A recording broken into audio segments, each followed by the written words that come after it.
to be talking about anger, specifically righteous anger. And woo-wee, we're going to start kind of from the beginning because this is what I do. I start from the beginning. Righteous. Part of the definition of righteous is acting in accord with the divine, acting in accord with God. And I found this quote from St. Thomas, and I thought it was extremely appropriate, and so I'm going to quote it. I'm going to read it to you. St. Thomas, he says, "He who has anger without cause is in danger. But he who has anger with cause shall not be in danger. For without anger, teachings will be useless, judgments unstable, and crimes unchecked." Just a second, folks, till we sit in this anger energy of St. Thomas and his description of anger. Listen, there's fear-based anger that creates pain, and then there's reclaiming of one's personal power to create change. And that is the anger that we're seeing around us, being displayed in streets, in cities, in countries all over the world. This is the anger that we're seeing that is calling our awareness to the shifts and changes that absolutely need to take place. This is righteous anger. There are many, many, many parts in the Bible, if we want to even use it as a reference, that speaks about anger. You know, how Jesus was angry about, money and the currency at some point where, things weren't being just. He got angry. There's other places in the Bible that they quote anger as well. But, anger is a tool, and it's given to us by God. It's given to us by source. And are you spiritual if you get angry? Yeah, you are. You are absolutely still spiritual if you have anger, bouts of anger, okay? We can hold space for others and assist them with moving through or understanding the anger that's present so that they feel seen, so that they feel heard, and so that the actions of change can occur. And for so long, what's not been happening is there have been many that haven't felt heard, many that haven't felt seen, action that has not taken place, years and years and years and years. And up until this point, there's been many conversations that have been taking place. Sure, we talk about it, but nothing has been changing. And that's what this time that we find ourselves in is all about. And a lot of the anger people are misunderstanding. A lot of the anger people are trying to not get involved in. A lot of the anger people are trying to correct or push out. And righteous anger, folks, is anger that we have to sit in. It's anger we have got to understand. It's anger that we begin to start making changes from.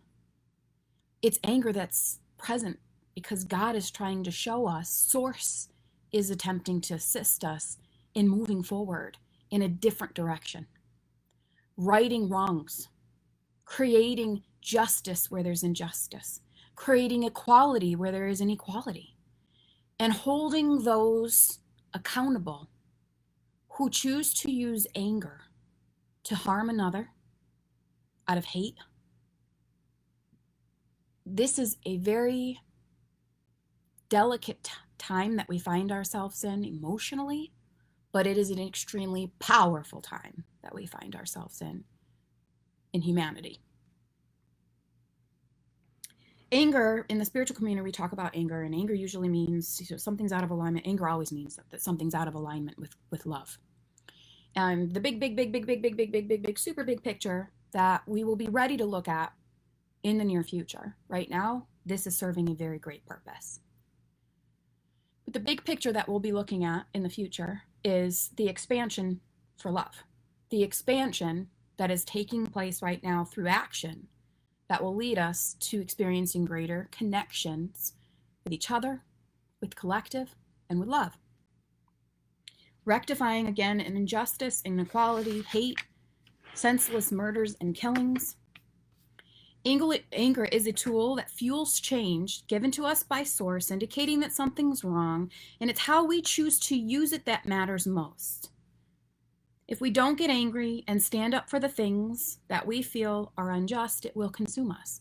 If we don't go, with any sort of fear or any sort of, you know, it is anger, it is fear, but we've got to be courageous. We've got to be brave. We've got to go look this in the eye and face it. We have got to face it.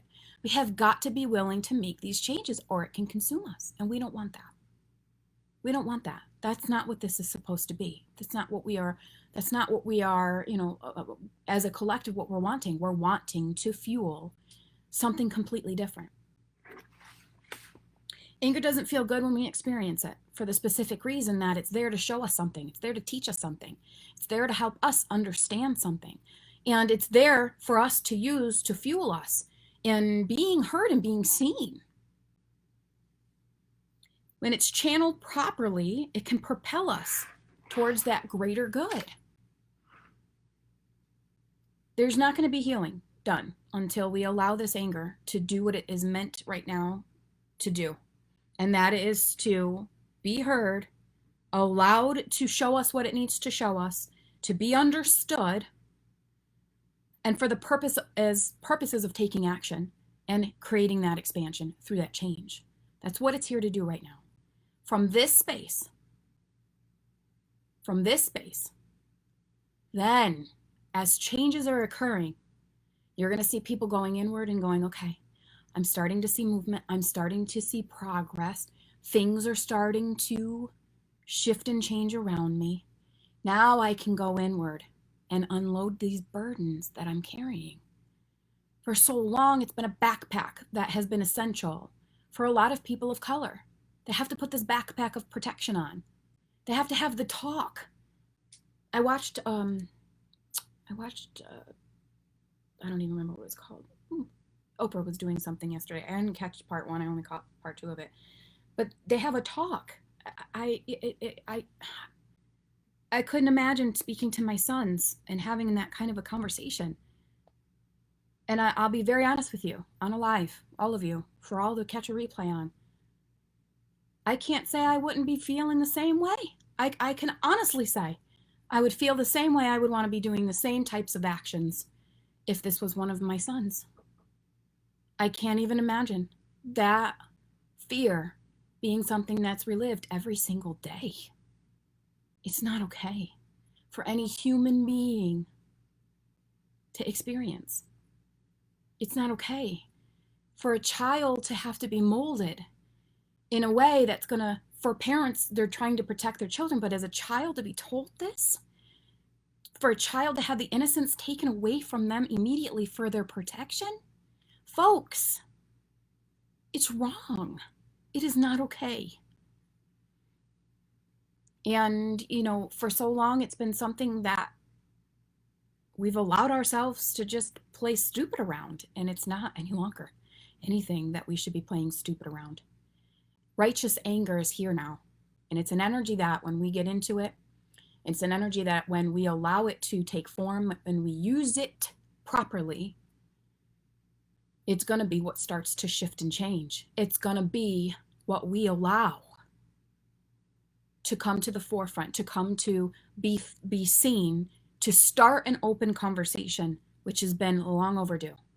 A different tone, maybe, of a conversation that is going to start allowing, old ways, old laws, old ways of thinking, old ways of going about things, policing, and everything else that's being looked at right now, completely shifted, completely. We have got to be dismantled.